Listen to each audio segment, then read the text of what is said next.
See, but doesn't it get to the point?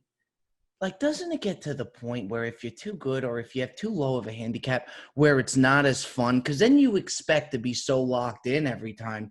Mhm. My question, if you're shooting 80 something, are you Yeah. still having a good time or is that affecting your time?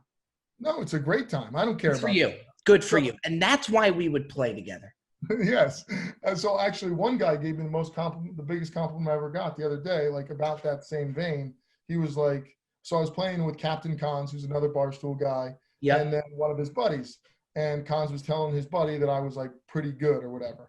And but his buddy was like, dude, I suck. I don't want to play with this. And Cons said to him, he's like, no, he won't give a shit. If you suck, he sucks at all. He's just out there to have a couple beers and laughs. So we did that. We played around together. And then like 3 weeks later, we're just sitting on the beach having a beer. And he said that to me, and it was like the best compliment that I ever could have gotten. And I Uh, don't blame you for taking that out. It says everything about you on the golf course. If your buddies, you learn so much about some people on the golf course.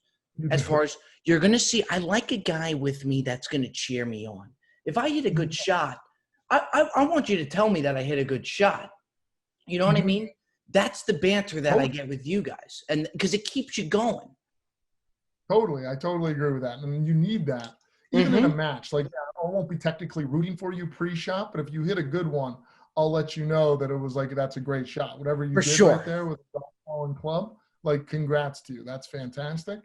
And I think you need that, dude. You don't want some selfish like prick out there that's not, just in his world, but he's not part of the group by any means. And I will say, yeah, we're lucky now. We get to play the most outrageous golf courses in the world.